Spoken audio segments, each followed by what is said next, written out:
नमस्कार दोस्तों। तो उम्मीद है सारे ओके होंगे, ठीक ठाक होंगे, अच्छे होंगे और अच्छे से पढ़ाई भी कर रहे होंगे, क्योंकि नीट जेई जेई का एग्जाम जनवरी में होने वाला है और नीट का आगे आने वाला है। ठीक है, तो जो जेई की प्रिपरेशन और नीट की प्रिपरेशन में जीओसी का बहुत ज्यादा इंपॉर्टेंट रोल होता है। अभी हमारा यहाँ पर 7वां लेक्चर होने वाला है, 7th लेक्चर होने वाला है। तो हमने रेजोनेंस का कंप्लीट किया है। रेजोनेंस के बाद आज हम मीजोमेरिक करने वाले हैं और साथ में एरोमेटिस्टिक साथ लगेगा, तो हाइपर कंजुगेशन भी क्लियर करेंगे। ठीक है, तो अच्छे से नोट्स बनाइए और अच्छे से कीजिए, क्योंकि अगर तुमने जीओसी सीख लिया तो समझ लेना तुम्हारा 30-70% ऑर्गेनिक कंप्लीट हो गया। बात क्लियर रहेगी? ठीक है, तो बेटा हमारा टारगेट रहने वाला कि आपको केमिस्ट्री में अगर जेई का एग्जाम की बात करें तो 100 से 100 ही लिया जाए। ओके, और अगर नीट की बात की जाए तो 180 में से 180, 1-2 मार्क्स चले जाएंगे, कोई दिक्कत नहीं है, लेकिन अपना फुल टारगेट रहेगा कि 180 से 180 ही आए। ठीक है, ऐसा एक भी क्वेश्चन नहीं छोड़ा जाएगा जो आपको नहीं समझा जाए, कंसेप्ट नहीं छोड़ा जाएगा, चाहे एग्जाम किसी लेवल का बना ले एग्जामिनर। मैं कह रहा हूं इस बात को कि आप अगर यहां से पढ़ोगे तो केमिस्ट्री का एक क्वेश्चन भी आप नहीं छोड़ने वाले, और देखते ही आंसर आएगा और आप कहोगे कि यस, प्रजापति सर ने पढ़ाया था तो इजी ही आने लगा है पेपर। ठीक है, चाहे किसी लेवल का आ जाए वो। चलो देखते हैं उसमें। ठीक है, तो अपना टारगेट याद रखना बेटा। अगर चैनल पर नया आया हो, जो भी बच्चा आया है चैनल पर नया आया है, प्लीज सब्सक्राइब कर ले ताकि आगे की अपडेट आपको मिलती रहे। ठीक है, और अपने दोस्तों को भी बोला करो, तुम लोग यार सब्सक्राइब नहीं करते हो, अपने दोस्तों को भी बोला करो सब्सक्राइब करें। ठीक है, चैनल को, क्योंकि जितना ज्यादा वो सपोर्ट करेगा उतनी ज्यादा चैनल की ग्रोथ होगी और उतनी ज्यादा डिमांड होगी। ठीक है, देखिए हमने कल रेजोनेंस की बात की थी, रेजोनेंस। ओके, और रेजोनेंस में हमने चेक किया था कि स्टेबिलिटी क्या होने वाली है। ओके, क्या होने वाली है? स्टेबिलिटी क्या होने वाली है। तो हमने रेजोनेंस चेक किया था और उसमें रेजोनेंस एनर्जी की हम लोगों ने बात की थी। ठीक है, आज हम बात कर रहे हैं मीजोमेरिक की। किसकी बात कर रहे हैं? Mesomeric effect. बिल्कुल रेजोनेंस जैसा ही है। ठीक है, मीजोमेरिक इफेक्ट होता क्या है? पहला पॉइंट बेटा, परमानेंट इफेक्ट होगा। परमानेंट इफेक्ट होगा ये। ठीक है, और push and pull, push and pull of double bond, या फिर आप कहो पाई बॉन्ड। पाई बॉन्ड के साथ होगा, या तो इलेक्ट्रॉन को धक्का देगा या इलेक्ट्रॉन को अपनी तरफ खींचेगा। बात क्लियर रहेगी। ठीक है, देखो पुश एंड पुल रहेगा। ठीक है, अब ये दो टाइप का होगा, it is two type. Two type का रहेगा, कौन सा? प्लस एन और एक माइनस एन। हम इसको कंसीडर प्लस एन में तो प्लस आर भी कर सकते हैं और इसको कंसीडर कर सकते हैं माइनस आर, दोनों कंसीडर कर सकते हैं इसको। ठीक है, लगना कैसे इफेक्ट? देखिए, जैसे ये पाई बॉन्ड है, यहां पर कोई ग्रुप लगा हुआ है, हमने दूसरा मॉलिक्यूल भी लिखा, यहां पर कोई ग्रुप लगा हुआ है। अगर ये वाला कोई भी मॉलिक्यूल, कोई भी एटम, कोई भी ग्रुप, कोई भी अगर इस पाई बॉन्ड को अपनी तरफ खींच रहा है ऐसे, तो हम कहेंगे कि इसका इफेक्ट है माइनस। बात क्लियर? और अगर यहां पर कोई भी एटम, ग्रुप, मॉलिक्यूल इसको इलेक्ट्रॉन ऐसे प्रोवाइड कर रहा है और ये बाहर की तरफ जाएगा, तो हम कहेंगे दिस इज प्लस। उम्मीद है इतनी बात क्लियर रही होगी कि प्लस है क्या हो गया माइनस है। अगर पाई बॉन्ड से इलेक्ट्रॉन खींचा जाए अपनी तरफ तो इस ग्रुप का इफेक्ट है माइनस एम, और अगर इसको इलेक्ट्रॉन दिया जाए पाई बॉन्ड को तो उसका इफेक्ट है प्लस एम। बात क्लियर? अब मैं पहले जैसे मैंने प्लस आई माइनस आई देखा, सेम ऐसे ही प्लस एम और माइनस एम के ऑर्डर देख लेता हूं कि कौन से वो मॉलिक्यूल जो प्लस एम लगा रहे हैं, कौन से वो मॉलिक्यूल जो माइनस एम लगा रहे हैं। ठीक है, अगर मैं यहां पर लिख लूं, अगर मैं यहां पर लिख देता हूं कि ये माइनस एम वाला और ये प्लस एम वाला, बेटा प्लस एम वाला क्या है कि इलेक्ट्रॉन डोनेट किया जा रहा होगा और माइनस एम वाला क्या है कि इलेक्ट्रॉन अट्रैक्ट किया जा रहा हो। तो डोनेटिंग ग्रुप कौन कौन से होते हैं? सबसे पहले नेगेटिव चार्ज वाले। अब नेगेटिव चार्ज में सबसे पहले तो अपना मिथाइल ग्रुप सबसे पहले, देन NH ग्रुप और देन ऑक्सीजन ग्रुप और, ठीक है, क्योंकि इलेक्ट्रोनेगेटिविटी कम है तो डोनेटिंग टेंडेंसी ज्यादा रहेगी। बात क्लियर? अगर मैं बात करूं नाइट्रोजन फैमिली में ही तो NR या NR नेगेटिव, उसके बाद NH नेगेटिव, इसका इफेक्ट रहेगा। इसके बाद अगर हम बात करें इसमें कि ये NH2, देन OH और देन हेलोजन। क्लियर? ये सारे के सारे प्लस M वाले हैं। कौन से सारे? प्लस M वाले। ये इलेक्ट्रॉन डोनेट करेंगे। बात क्लियर रहेगी? माइनस M वाले कौन कौन से हैं? जैसे पॉजिटिव चार्ज वाले हैं, ठीक। अब पॉजिटिव चार्ज या फिर वेकेंट ऑर्बिटल वाले, वेकेंट ऑर्बिटल वाले कैसे? सपोज करो मेरे पास NO2, पॉजिटिव चार्ज होता है NO2 का, CN, CO, ये कैसे इफेक्ट है? माइनस वाले। कैसा इफेक्ट इनका? माइनस वाला। ये इलेक्ट्रॉन को अपनी तरफ क्या करते हैं? विथड्रॉ करते हैं, अपनी तरफ खींचते हैं उसको। बात क्लियर? क्या आपको इस समझ में आया? CO, इसमें भी अलग अलग ग्रुप है, जैसे CH, Cl, Br, ठीक है, अलग अलग ग्रुप रहेंगे। वो हम कंसेप्ट से आगे की तरफ सीखते रहेंगे, ठीक है। चलो, अब मुझे इनका इफेक्ट चेक करना कि किसका क्या इफेक्ट रहने वाला है। तो सिंपल सी बात है, सबसे पहला point, minus M increase acidity और प्लस M क्या करता है? Decrease acidity. किसकी एसिडिटी? Of OH। अब ये जो OH है ये फिनोलिक भी हो सकता है या फिर ये कार्बोक्सिलिक भी हो सकता है। ओके, सेम यहां पर COOH भी हो सकता है या फिर OH भी हो सकता है। और माइनस M क्या करता है? डिक्रीज करता है किसको? बेसिसिटी को, इसके NH2 ग्रुप की। और प्लस M क्या करेगा? प्लस M इंक्रीज बेसिसिटी, इसको ऑफ NH2। हमें तो क्लियर बात? ओके,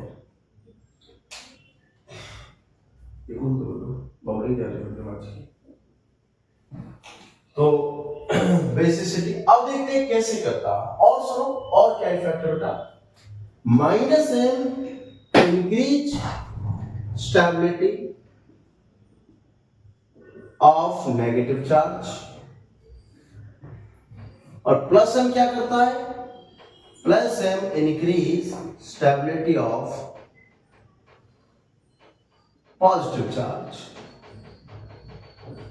मतलब प्लस वाला प्लस की स्टेबिलिटी और माइनस वाला माइनस की स्टेबिलिटी को इंक्रीज करेगा, एंड वाइस वर्सा। मतलब अगर यहां प्लस M लगा माइनस चार्ज के साथ, नेगेटिव के साथ, तो स्टेबिलिटी डिक्रीज। लेकिन अगर यहां माइनस चार्ज लगा प्लस M के साथ तो stability decrease. Like positive positive को और नेगेटिव नेगेटिव को स्टेबल करने वाला है। बात क्लियर रहेगी? चलो, अब क्वेश्चन देखिए, तब ये अच्छे से और क्लियर होने वाला है, ठीक है।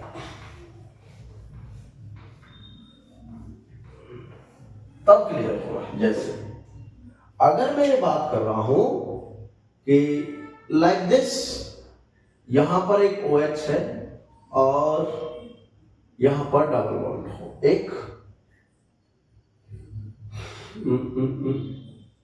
लाइक दिस OCH3, और अगर मैंने यहीं पर लगाया OH और यहां पर NO2, बटा दो मॉलिक्यूल दिख रहे हैं, नंबर 1, नंबर 2।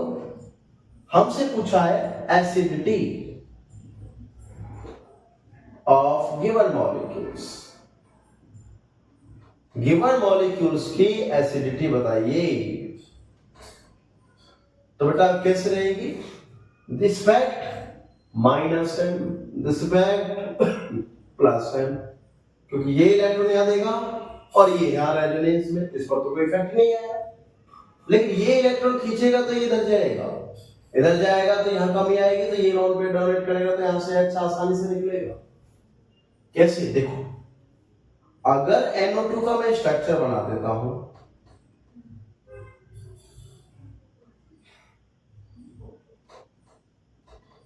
अगर इसने इलेक्ट्रोनेगेटिव एटम में पॉजिटिव चार्ज भी है इसके पास, अगर ये इलेक्ट्रॉन अपनी तरफ से अट्रैक्ट कर रहा है तो इसके पास कमी आएगी, तो ये क्या बनेगा? O नेगेटिव डबल बॉन्ड, और यहां से ये लाइक दिस, यहां पॉजिटिव OH। तो बेटा ये इलेक्ट्रॉन खींच रहा, क्या होगा? ये यहां पर जाएगा, लेकिन यहां तो इलेक्ट्रॉन ऑलरेडी इधर है, तो ये इधर डोनेट करके इधर रेजोनेंस, लेकिन इधर से इसको इलेक्ट्रॉन मिल रहे हैं, इधर से रेजोनेंस पॉसिबल नहीं है। क्या होगा? जैसे ही ये मॉलिक्यूल ऐसा बनेगा,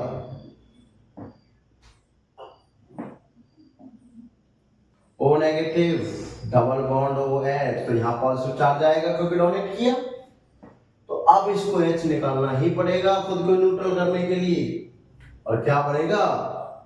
मॉलिक्यूल बनेगा O negative double bond O, इधर डबल बॉन्ड, ये नाइट्रोजन, O नेगेटिव और ये पॉजिटिव, और साथ में गया H+। तो हम कहेंगे कि अगर माइनस M लगा तो H+ इजीली रिलीज, और अगर प्लस M लगा तो H+ रिलीज नहीं होगा।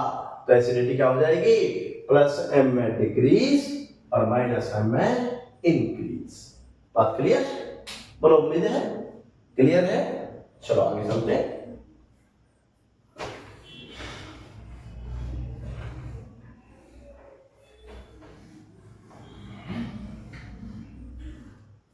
नेक्स्ट देखिए, अगर मैं ये कहता हूं कि मेरे पास एक मॉलिक्यूल इस टाइप का है और यहां पर लगा है OCH3 और पॉजिटिव चार्जेस है, दूसरा मॉलिक्यूल भी ऐसा ही है, यहां पर लगा है NO2 और यहां पर नेगेटिव चार्ज है, और आपसे पूछा जा रहा है विच वन इज मोर स्टेबल?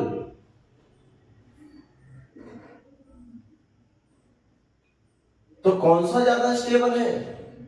बेटा ये नॉन पे डोनेट करेगा क्योंकि ये वेकेंट है, लेकिन यहां ये इलेक्ट्रॉन खींचेगा और यहां नेगेटिव है, सॉरी यहां प्लस चार्ज लगाइए, तो यहां इलेक्ट्रॉन है नहीं, तो कौन सा ज्यादा stable? This is one is more stable. बोलो, बात क्लियर रहेगी? यस और नो? नेक्स्ट देखिए, अगर मैं ये कह दूं कि मेरे पास ये मॉलिक्यूल है OH और यहां पर NO2 है, एक मॉलिक्यूल OH यहां पर NO2 है, और एक ये वाला OH यहां पर NO2 है। बात देखिए, हमसे पूछा गया एसिडिटी बताइए। सबसे पहले बच्चों मुझे इसका OH का इफेक्ट पता होना चाहिए कि ये किस पोजीशन पर इलेक्ट्रॉन डेंसिटी को हाई करेगा और किस पोजीशन में इलेक्ट्रॉन डेंसिटी को कम करेगा। ठीक है, तो मैं देखता हूं इसको। OH फिनॉल है, मैंने इसका रेजोनेंस स्ट्रक्चर बनाया, इधर इलेक्ट्रॉन डोनेट हुआ तो ये वाला बॉन्ड इधर शिफ्ट हो गया, ठीक, क्योंकि रेजोनेंस है, और जैसे ही बॉन्ड इधर शिफ्ट हुआ, या नेगेटिव चार्ज, ये डबल बॉन्ड H और ये पॉजिटिव। उम्मीद है क्लियर है बात? क्योंकि डोनेट करेगा तो ये यहां से इसको पुश करेगा आगे की तरफ, तो यहां नेगेटिव आ जाएगा क्योंकि एक बॉन्ड में दो इलेक्ट्रॉन। अब क्या होगा? ये जैसे ही यहां डोनेट करेगा फिर से फर्दर रेजोनेंस, क्या बना?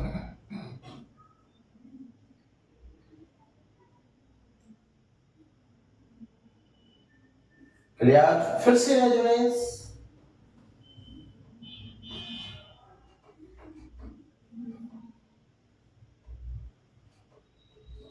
और ये फिर से रेजोनेंस करके इक्विवेलेंट स्ट्रक्चर इसका आ चुका है। ठीक, मुझे इससे ये पता चला कि इस OH ने दो पोजीशन, एक तो ये वाले ऑर्थो और एक वाले पैरा। OH ग्रुप ने इंक्रीज इलेक्ट्रॉन डेंसिटी, कौन कौन सी position? At ortho and para. बोल बात क्लियर? मतलब OH ग्रुप ऑर्थो और पैरा पर इलेक्ट्रॉन डेंसिटी को इंक्रीज करेगा, जो इलेक्ट्रॉन थे उनको और ज्यादा रिच कर देगा, और ज्यादा रिच। तो NO2 तो वहीं से इलेक्ट्रॉन लेगा ना, वो उसी पोजीशन से नेगेटिव चार्ज मूव कराएगा। जैसे देखो, अगर मैं ये कह दूं कि भाई ये OH था और NO2 यहां लगा हुआ है, ठीक, तो मैं कह रहा हूं कि यहां नेगेटिव चार्ज आया था, तो अगर मैं नेगेटिव चार्ज इसका कंसीडर करता हूं तो रेजोनेंस में गया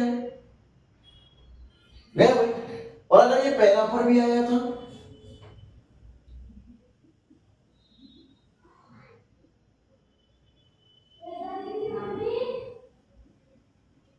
ये पैरा पर भी आया था तो ये भी रेजोनेंस में गया। लेकिन क्या ये मेटा पर वर्क किया? क्या मेटा पर कोई चार्ज आया? नहीं। तो मेटा वाला ये NO2 क्या इफेक्ट लगाएगा? ये लगाएगा माइनस आर। बात समझे? मतलब कि मेसोमेरिक जो इफेक्ट है, प्लस आर माइनस आर जो इफेक्ट है, वो मेटा पोजीशन पर काम नहीं करता है। मेटा पोजीशन पर मॉलिक्यूल के नेचर के अकॉर्डिंग काम होने वाला है। ठीक रहेगा? क्योंकि मैंने देखा यहाँ पर नेगेटिव चार्ज अगर यहाँ आया है ऑर्थो, ये ऑर्थो कंसीडर करो, तो ये ऑर्थो से इधर रेजोनेंस में पहुंच जाएगा, और पैरा पर आया है तो पैरा से रेजोनेंस में आ जाएगा। तो मैं कहूंगा कि मेसोमेरिक जो इफेक्ट है वो ओनली वर्क करेगा किस पर? ऑर्थो और पैरा पर। लेकिन यहां पर ये वर्क नहीं करेगा। कौन सी पोजीशन? मेटा। बोल बात क्लियर रहेगी? चलो इसको लिखते हैं। हम फिर से अपना यहीं पर आते हैं, क्वेश्चन पर ही।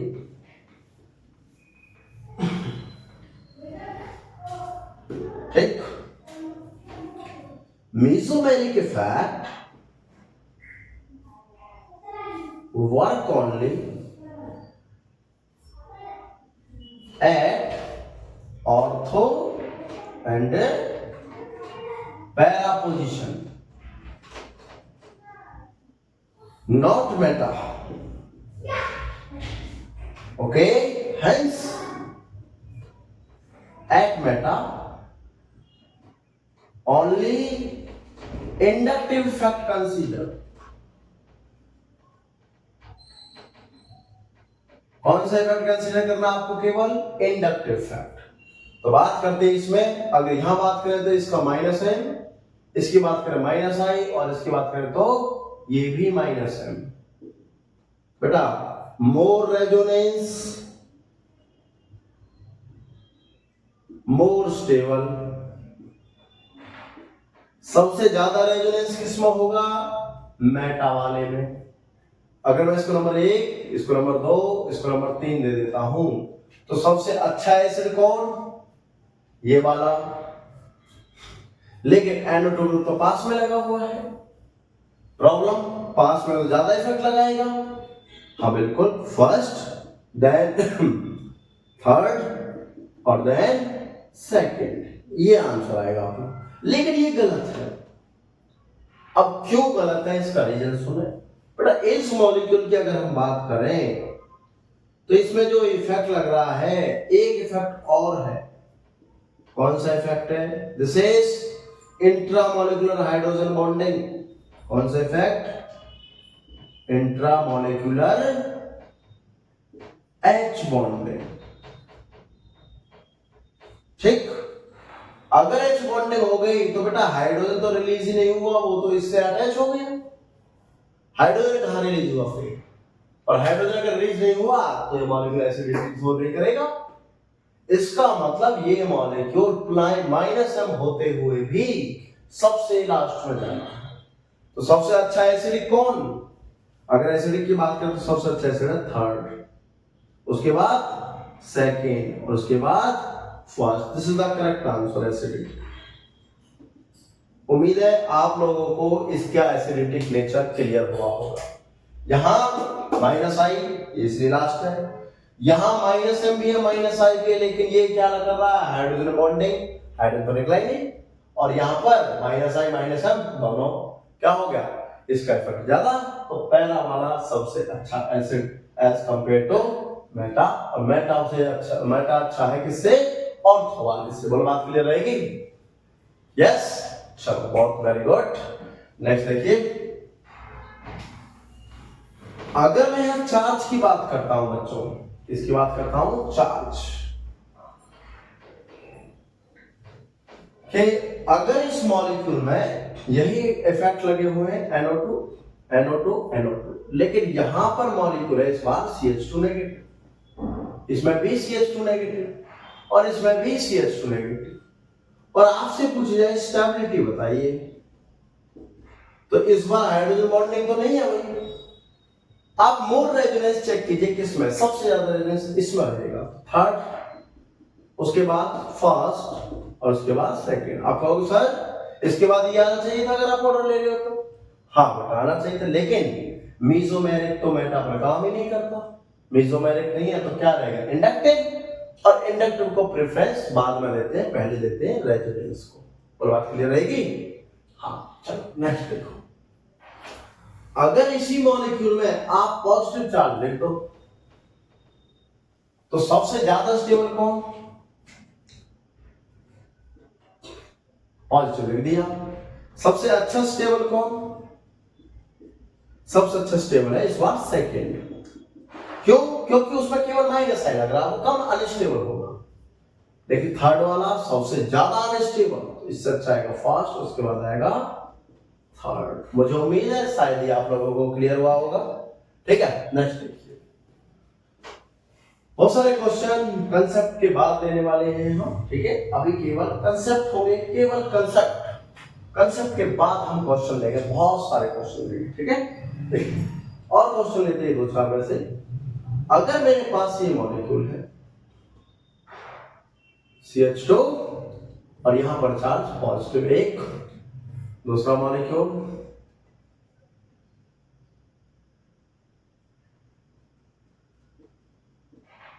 तीसरा मॉलिक्यूल,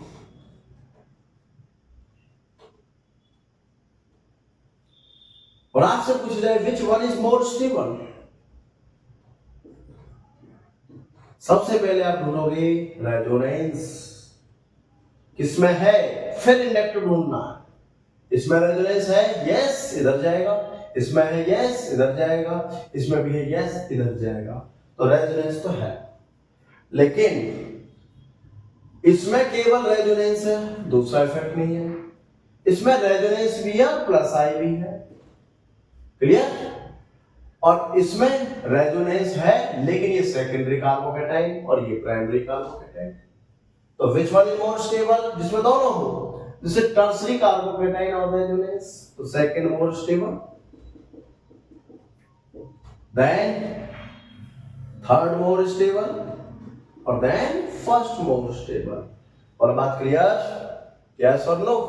ठीक, नेक्स्ट देखिए, नेक्स्ट बात करते हैं एसिडिटी में ऑर्थो इफेक्ट, किस किस के साथ लगेगा किस किस के साथ नहीं।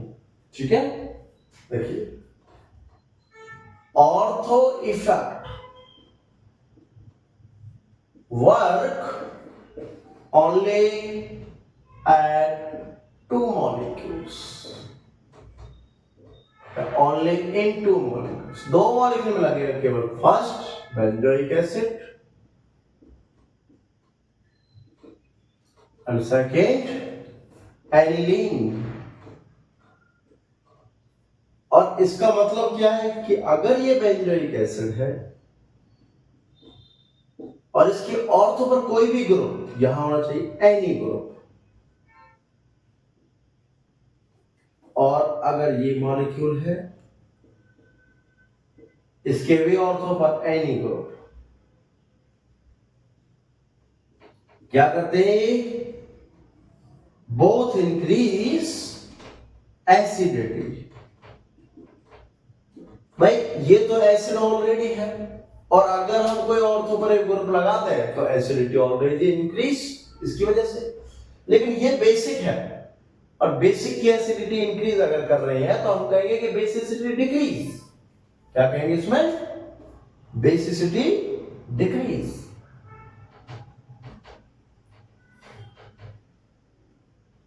उम्मीद है क्लियर है। चलो बात करते हैं। अगर मैंने यहां पर लगाया COOH, मानो NO2 लगा दिया एक, और एक बार मैंने लगाया COOH, और चलो NO2 नहीं, यहां पर CH3 लगाते हैं, और यहां NO2 लगा रहे हैं, ठीक है। और मुझे चेक करना कि इनमें से अच्छा एसिड कौन है। आंसर ये आना चाहिए क्योंकि माइनस हाफ में है, लेकिन बेटा ये ऑर्थो इफेक्ट लगा रहा है, ये अच्छा एसिड है, ये this is more acidic then this, ये अच्छा एसिड है इसमें। क्यों? क्योंकि ऑर्थो इफेक्ट लगा। अब आपको सर ऑर्थो इफेक्ट क्या होता है अभी बताते हैं। ऑर्थो इफेक्ट क्या होता है, देखो सपोज करो, तो गाइस हम बेंजोइक एसिड की बात कर रहे थे, तो ये रहा वो बेंजोइक एसिड, ठीक है। देखिए ये आपको बेंजीन दिख रहा है, ये हाइड्रोजन लगाया हमने, और ये हमने लगाया कार्बोक्सिलिक COOH, ठीक। अगर हम इसको देखें कि हाइड्रोजन आ रहे हैं तो रिपल्सन नहीं है बच्चों, तो कोई इफेक्ट नहीं है। लेकिन अगर मैंने यहां पर कोई ग्रुप लगा दिया जाए, मान लो ये CH3 लगा दिया, अब देखिए जरा, ये CH3 इससे रिपल्सन दे रहा, देखो दे रहा, तो ये वाला क्या होगा, जैसे ही रिपल्सन फील होगा तो ये आउट ऑफ प्लेन आ जाएगा, ऐसे ऐसे प्लेन से बाहर। अभी तो प्लेन में था, लेकिन अब आ जाएगा प्लेन से बाहर ऐसे, और जब प्लेन से बाहर आ जाएगा तो कोई रिपल्सन नहीं है। तो हम क्या कहेंगे कि बेंजीन का जब ये लगा हुआ नहीं था तो बेंजीन रेजोनेंस से ऊपर देता है इलेक्ट्रॉन, कैसे? देखो यहां से बेंजीन इलेक्ट्रॉन देता तो ये वाला, अगर ये CH3 नहीं होता तो। लेकिन जैसे ही आउट ऑफ प्लेन गया तो ये वाला अपना sp2 से माइनस आई इफेक्ट लगा देगा। क्या लगा देगा? माइनस आई। तो इसकी एसिडिटी क्या हो जाएगी? इंक्रीज हो जाएगी। बोलो बात क्लियर? बेंजोइक एसिड की एसिडिटी क्या हो जाएगी? इंक्रीज ऑर्थो इफेक्ट से। अभी हमने देखा ये आउट ऑफ प्लेन गया तो आउट ऑफ प्लेन गया तो इसकी एसिडिटी क्या हो जाती है? इंक्रीज। चाहे अब यहां कोई भी ग्रुप लगाओ हाइड्रोजन को छोड़कर, कोई भी, हमेशा एसिडिटी बेंजोइक एसिड की इंक्रीज होगी। बोलो बात क्लियर रहेगी? चलो, और ये तो हमने देख लिया कि बेंजोइक एसिड की एसिडिटी ऑलवेज क्या होने वाली है? इंक्रीज होने वाली है। तो इसलिए इसमें एसिडिटी ज्यादा रहेगी एज कंपेयर टू दिस। उम्मीद आपको समझ आया होगा। अगर मैं बात करूं इसकी इस वाले मॉलिक्यूल्स की, इस वाले, तो इसमें क्या है, जैसे ये वाला है, क्योंकि ये क्या करता है? लॉन्ग पे डोनेट करता है ऐसे, ठीक। लेकिन रिंग अपना इफेक्ट भी लगा सकते हो, जैसे ही यहां पर ये ग्रुप लगेगा ये आउट ऑफ द प्लेन चला जाएगा, और रिंग अपना इफेक्ट लगाएगी तो ये बाहर डोनेट नहीं कर पाएगा क्योंकि इससे इलेक्ट्रॉन खींचा जाएगा माइनस आई से, और जब NH2 इलेक्ट्रॉन नीचे की तरफ देगा, NH2, यहां पर कोई इफेक्ट है, X out of the plane गया तो ये इलेक्ट्रॉन नीचे की तरफ ही देगा। तो हम कहेंगे कि इसकी बेसिसिटी क्या होगी? डिक्रीज होगी। तो आप ध्यान रखना है कि अगर एनिलीन पर, इस वाले पर, ऑर्थो पर कोई भी ग्रुप लगा रहे एक्सेप्ट हाइड्रोजन, तो इसकी बेसिसिटी कम और इसकी एसिडिटी ज्यादा हो जाएगी। बोल बात क्लियर? ठीक है, बाकी टाइम रहने वाला जो भी होगा। अगर हम बात ये करते हैं, कुछ क्वेश्चन देखिए। सपोज करो कि हमने ये लिया और यहां पर लिखा NO2 और यहां पर लिख दिया हमने 2 CH3, which molecule are more acidic? बच्चों ध्यान से देखिए, NO2 ऑर्थो इफेक्ट लगा रहा है, यहां 2 ऑर्थो, अगर 2 ऑर्थो है, 2 ऑर्थो है तो this is more acidic then this, but आपका उत्तर इसका माइनस m है। अरे भाई यहां ऑर्थो इफेक्ट लग रहा है, कैसा इफेक्ट? Ortho same. अगर ये ऐसा होता और यहां CH3 होता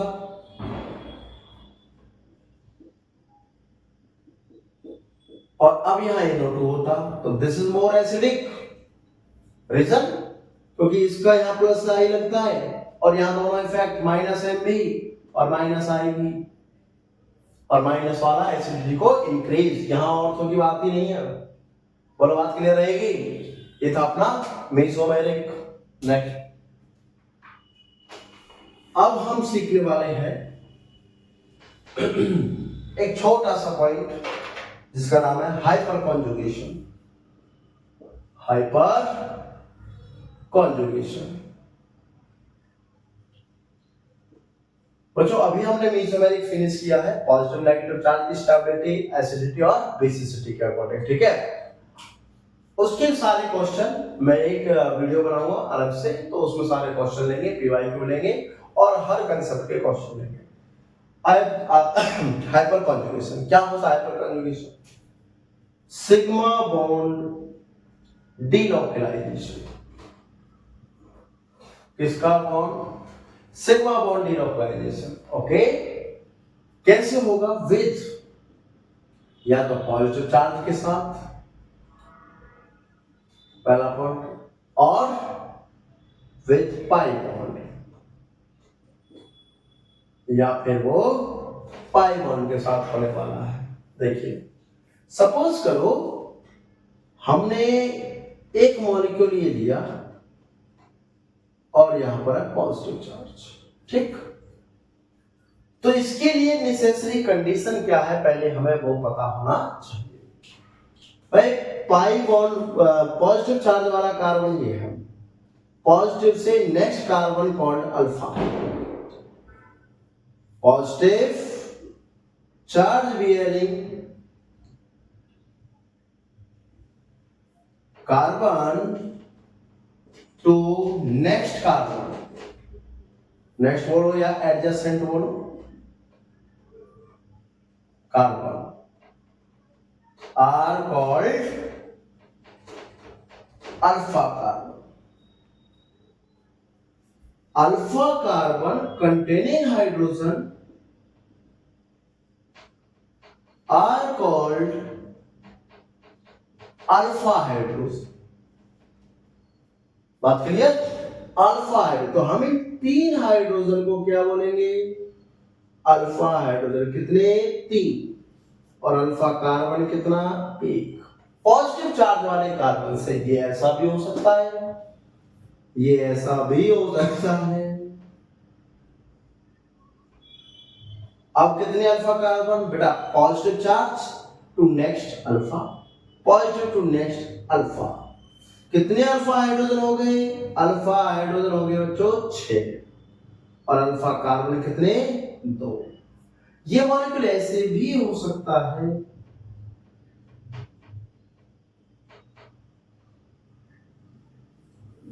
अल्फा कार्बन कितने? 1 2 3। और अल्फा हाइड्रोजन कितने? 9 अल्फा। बोलो बात क्लियर? बात क्लियर? ठीक। यहां तो देखिए हमने ये वाले अल्फा। अब हम देखते हैं पाई बॉन्ड में अल्फा कैसे कैलकुलेट करते हैं, ठीक है। देखो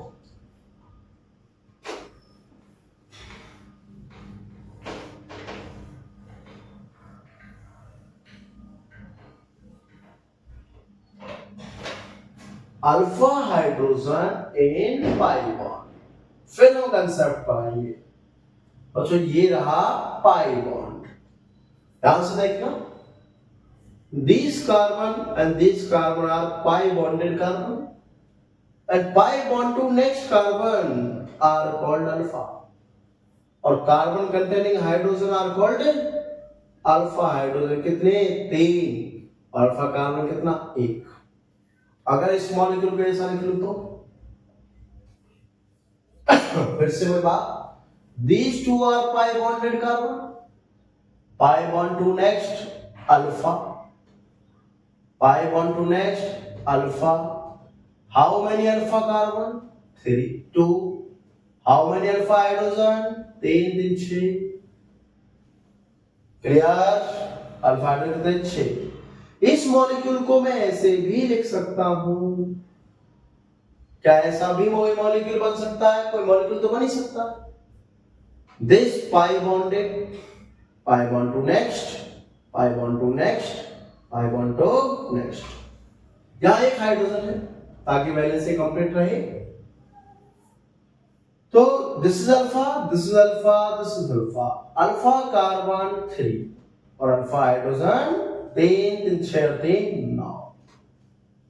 क्या कोई मॉलिक्यूल ऐसे भी हो सकता है? क्या आएगा? This is 3 alpha, 3 alpha hydrogen, 3 alpha hydrogen, 3 alpha hydrogen. Alpha carbon कितने? 4 और अल्फा हाइड्रोजन कितने? 12 अल्फा हाइड्रोजन। बोलो बात क्लियर? मतलब मुझे पहले पॉइंट ये है कि अल्फा हाइड्रोजन निकालना आना चाहिए। अगर आपको अल्फा हाइड्रोजन निकालना आता है तो समझो 50% हाइपर कंजुगेशन का काम हो चुका है। क्लियर? नेक्स्ट देखो, अब मुझे क्या करना है इसमें? मुझे चेक ये करना है कि हाइपर कंजुगेशन एक्चुअल में होता कैसे है। पाई बॉन्ड तो चलो ठीक है, hyper conjugation with positive charge. पहले हम पॉजिटिव चार्ज के साथ देखेंगे। हमने एक सिंपल सा मॉलिक्यूल लिखा लाइक दिस। बच्चों हम इसको ऐसा समझते हैं कि पॉजिटिव को ये इफेक्ट अगर लगा रहा है तो पिछले वीडियो में देखा तो प्लस आई था। अब प्लस आई के साथ ये क्या इफेक्ट और लगा सकता है? क्या मैं इसको ऐसा लिख सकता हूं? How many alpha carbon? 1। Alpha carbon कितना? 1। ओके, 1 कार्बन अल्फा है। और how many alpha hydrogen? 3 hydrogen इसमें अल्फा है। क्लियर? देखिए ये कार्बन जो है इस पर इलेक्ट्रॉन की कमी है क्योंकि इलेक्ट्रॉन डेफिशिएंट है, पॉजिटिव चार्ज दिख रहा है। इसके पास 3 हाइड्रोजन है, तो क्या ये वाला इसको डोनेट कर सकता है?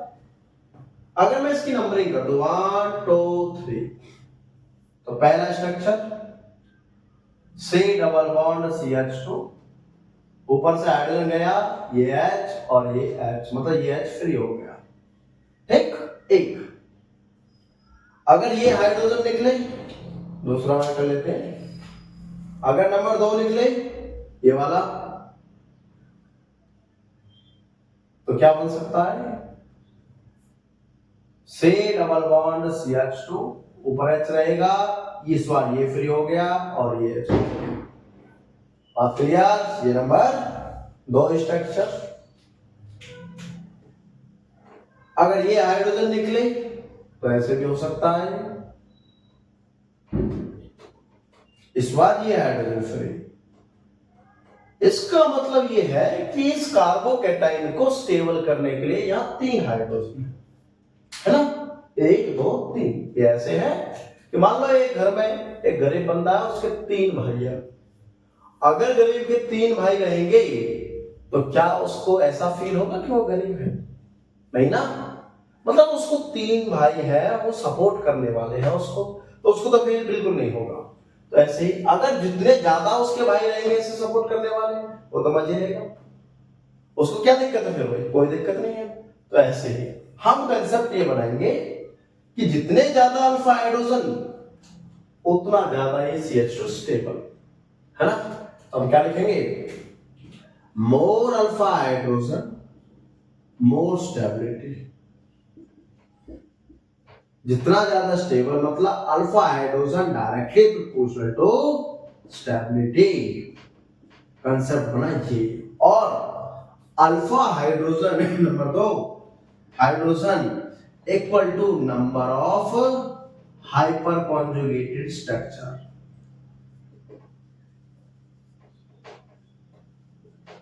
और बात क्लियर? अगर मैं तुमसे ये पूछी इस मॉलिक्यूल में कितने हाइपर कॉन्जुगेटेड स्ट्रक्चर बनेंगे, तो आप अल्फा हाइड्रोजन काउंट कीजिए 3, तो 3 बनेंगे इसमें। क्लियर? क्लियर? अब क्वेश्चन देखिए इसमें,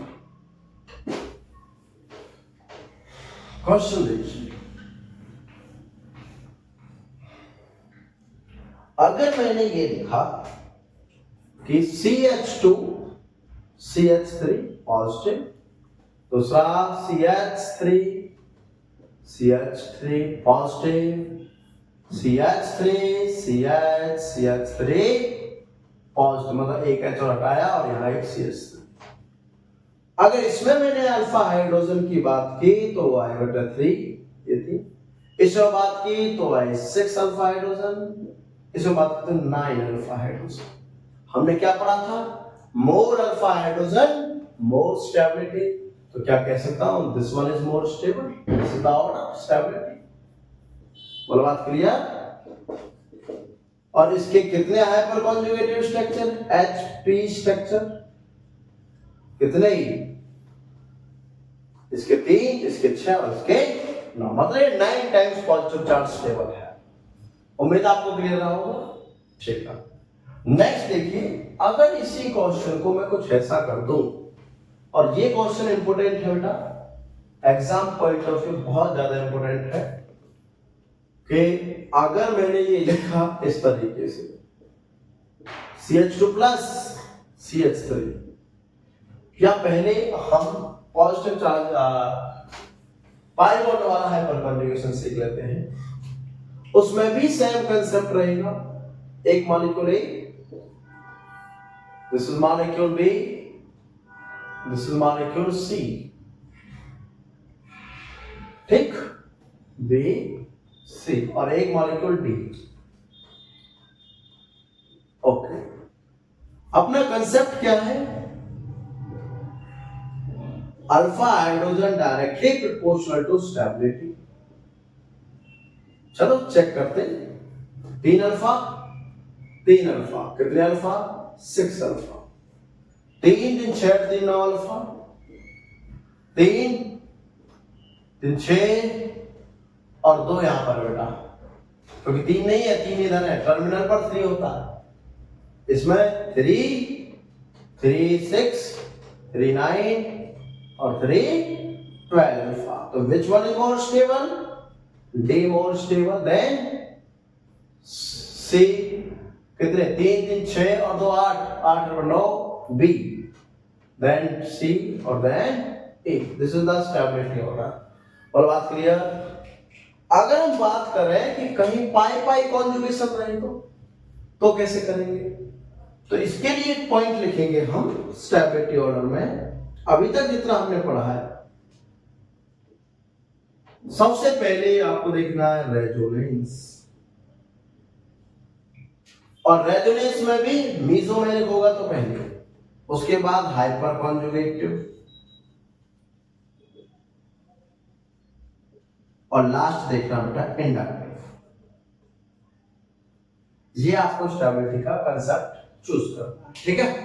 एक क्वेश्चन लेते हैं इस पर, देखो स्टेबिलिटी हमने कंसेप्ट लिखा हुआ, हमने लिखा this one is molecule like this, okay, CH3 एक, दूसरा molecule this one is go, और तीसरा molecule। हमें बताना है इनमें स्टेबिलिटी होगा, ओके। देखिए अगर हम अल्फा ढूंढे तो 3 alpha 2 alpha 2 alpha, total alpha कितने? 3 तो 5 और 2 7 अल्फा। इसमें अल्फा ढूंढे तो 3 तो 5 और 2 7 अल्फा, अरे ये तो इक्वल हो गया। और इसमें कितने? 2 अल्फा 2 अल्फा तो 4 अल्फा। मुझे पता है ये तो सबसे लास्ट गया, और वैसे भी इसमें कॉन्जुगेशन नहीं है, इसमें भी नहीं है, इसमें है डबल सिंगल डबल, तो ये कहीं ना कहीं कॉन्जुगेशन रेजोनेंस को फॉलो कर रहा है और इंडक्टिव को फॉलो कर रहा है, हाइपर कॉन्जुगेशन को भी फॉलो कर रहा है।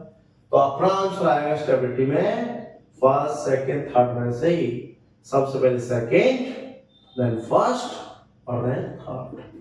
बोलो बात क्लियर? यस और नो? यस और नो? नेक्स्ट देखिए, एक क्वेश्चन और लेता हूं मैं, बहुत सिंपल सा। CH2 double bond CH CH2 positive, और एक क्वेश्चन ये है CH3 CH3 CH3 positive, which one is more stable? First or ये second? This is more stable because this is the resonance, or this is only hyperconjugation. कैसे? क्योंकि 3 3 6 3 9 कोई resonance नहीं है, कॉन्जुगेशन नहीं, तो ये वाला अनस्टेबल है इसके कंपेयर में, ठीक है? तो ये दिस इज मोर स्टेबल। उम्मीद है आपको हाइपर कॉन्जुगेशन समझ में आया होगा, ठीक है? एक तो रिलेशन की बात और करते हैं कि हाइपर कॉन्जुगेशन से अच्छा मिला क्या?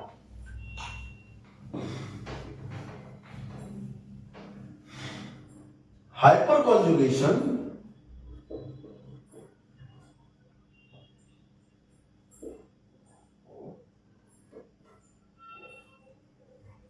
मतलब क्या है? Heat of hydrogenation. क्या मिला मुझे इससे? Heat of hydrogenation. इसका मतलब क्या बेटा कि अगर मैं हाइड्रोजन ऐड करा रहा हूं तो कितनी अमाउंट ऑफ हीट क्या हो रही है? रिलीज होगी, ठीक है? देखिए, हीट ऑफ हाइड्रोजनेशन HH लिखेंगे इसको हम, ठीक है? इनवर्सली प्रोपोर्शनल टू स्टेबिलिटी, क्योंकि अगर मॉलिक्यूल स्टेबल हुआ तो उसमें हाइड्रोजन ऐड करने की जरूरत ही नहीं है, और अगर हाइड्रोजन ऐड नहीं हुआ तो मॉलिक्यूल में से एनर्जी रिलीज नहीं होने वाली है। बात क्लियर? तो स्टेबिलिटी, या फिर हम ये बोल सकते हैं inversely proportional to alpha hydrogen, ठीक? और एक है हीट ऑफ कंबशन, वो भी सेम यही है, इनवर्सली प्रोपोर्शनल टू स्टेबिलिटी और directly proportional to number of carbon, ठीक? तो दोनों के मैं एक एक क्वेश्चन ले लेता हूं। देखिए,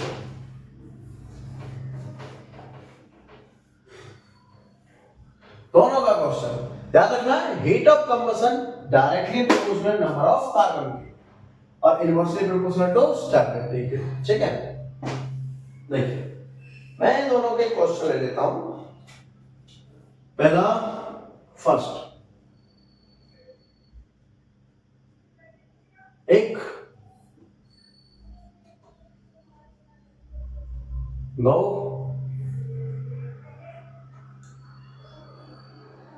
तीन और एक molecule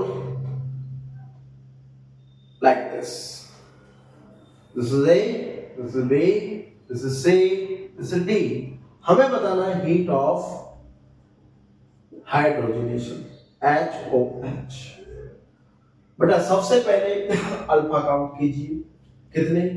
double bond to next ये रहा 3 alpha, 3 alpha, double bond to next ये भी है 2 अल्फा, 2 अल्फा, टोटल हो गए 10 अल्फा, ओके? इसके बाद double bond to next 2 alpha, double bond to next 3 alpha और double bond to next 1 alpha, total 3 और 3 6 अल्फा। इसमें काउंट कीजिए, double bond to next 3 alpha, 2 alpha, 2 alpha, 2 alpha, 4 4 3 7 और 9 alpha. इसमें कितने? 2 अल्फा, 2 अल्फा, 4 अल्फा। हमारा कंसेप्ट क्या था कि HOH inversely proportional to alpha hydrogen या फिर स्टेबिलिटी। किसमें अल्फा है भाई कम? इसमें कम है 4, तो इसकी हीट ऑफ हाइड्रोजन ज्यादा होने वाली है, इसका मतलब D हमारा पहले आएगा। उसके बाद इसमें 6 है, इसमें 9 है, इसमें 10, फिर B आएगा, then C और then A। This is the correct answer. और बात क्लियर? समझ में आया? नेक्स्ट, अगर मैं इसमें पूछूं आपसे heat of combustion, heat of combustion में हीट ऑफ कंबशन रिंग का क्वेश्चन ज्यादा आता है। This is the 6 member ring, 5 member, 4 member and 3 member. तो हमारा कंसेप्ट क्या था भाई हीट ऑफ कंबशन का? Heat of combustion directly proportional to number of carbon. So this is like this, क्योंकि 6 कार्बन, 5 कार्बन, 4 कार्बन और यहाँ पर 3 कार्बन। तो उम्मीद है मुझे आपको ये वीडियो पसंद आई होगी, क्लियर हुई होगी, ओके? तो बेटा आज के लिए इतना ही काफी है। बाकी आपके दो टॉपिक रह गए हैं, इलेक्ट्रोमैग्नेटिक इफेक्ट और दूसरा रह गया है एरोमैग्नेटिसिटी। नेक्स्ट वीडियो में वो कल प्रोवाइड कर देंगे हम लोग, ठीक है। तो जीओसी के अच्छे से नोट्स बनाइए, अच्छे से पढ़िए और मेरे साथ जुड़ने के लिए बहुत बहुत धन्यवाद। चैनल को शेयर कीजिए, सब्सक्राइब कीजिए और लाइक कीजिए। Thank you very much.